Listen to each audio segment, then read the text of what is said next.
1994년 16살의 대만 소년 커징텅은 시도 때도 없이 발기하는 보춘과 함께 수업 중에 자위 행위를 하다가 발각되고요.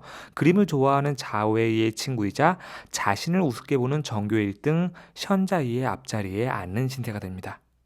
그리고 그런 그녀를 짝사랑하던 커징텅이 그녀 대신 벌을 받게 되면 실없는 장난쟁이 랴오를 제치고 션자이는 그런 커징텅을 신경 쓰게 되는데요.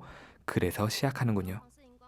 나는 노력하는 사람은 무시하지 않는다며 집에서 나체로 생활하는 유치한 장난이나 쳐대던 이 문제아의 자존심을 건드려 그에게 공부를 가르치는 일을 말이죠. 그럼 커징텅은 모두 함께 그녀를 짝사랑했던 친구들도 놀랄 정도로 열심히 하고 성적을 올려내는군요.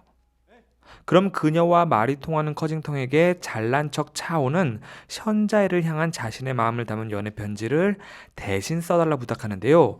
물론 션자이는 그 유치한 문장들이 커징텅에게서 나왔음을 단번에 알아채네요. 그리고 나보다 멍청한 남자는 좋아하지 않는다는 그녀의 말에 커징텅은 다음 성적을 걸고 내기까지 하는데요. 사실 내기는 핑계 아니었을까요? 이들이 함께 놀 수 있는 건 공부밖에 없었을 테니 말이죠. 물론 션자이가 커징텅의 세계를 그저 무시만 한 건 아니었네요. 그리고 그렇게 함께 한 번뿐인 학창 시절을 마무리하고 앞으로 펼쳐질 시간들을 꿈꾸기 시작할 무렵 커징텅은 보게 됩니다. 지금껏 꿈 따위는 제껴두고 억세게 공부만 했던 션자이가 흘리던 눈물을 말이죠.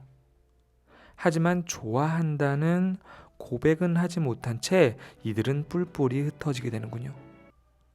그리고 그렇게 시작된 커징텅의 대학 생활은 1997년을 그곳에서 보냈던 사람이라면 쉽게 공감할 수 있을 겁니다. 그리고 그해 크리스마스, 타이페이에서 커징텅은 오랜만에 만난 션자이에게 자신의 마음을 전하는군요. 사귈 필요 없으니 자신의 마음을 거절하지 말아달라며 말이죠. 왜 그렇게 말했을까요? 자신이 약하다고 느꼈던 걸까요? 하지만 그런 용기 없음을 애꿎은 곳에 풀어내는 커징텅의 유치한 모습이 션자이에겐 당연히 마땅치 못해 보이고요. 결국 자신의 그런 모습을 좋아해 주지 못하는 그녀를 커징텅은 밀어내버리고 맙니다. 그럼 그 소식을 듣게 된 커징텅의 불알 친구 아허가 그간 놀라웠던 자신의 마음을 고백하고 션자이는 허락하지만 곧 알게 됩니다. 유치하기만 했던 커징텅의 자리를 성숙하고 차분한 아어가 채워주지는 못할 거라는 것을 말이죠. 하지만 1999년 9.21 대지진을 계기로 겨우 말문을 틀 수 있게 된 둘의 관계는 결국 다시 돌아오지 못한 채 이제 커징텅은 사회에 나갈 시기를 준비합니다. 그리고 중고차 판매원이 된 차오, 도서관 사서가 된 랴오, 보험사 직원 아허, 유학을 택한 보춘, 그리고 유명한 만화가가 된 자웨이에 이어 커징텅은 인터넷 소설가가 되었네요. 그리고 이들이 모인 이곳은 션자이의 결혼식입니다. 네, 이들이 사랑했던 션자이는 그렇게 다른 남자의 여자가 되었네요.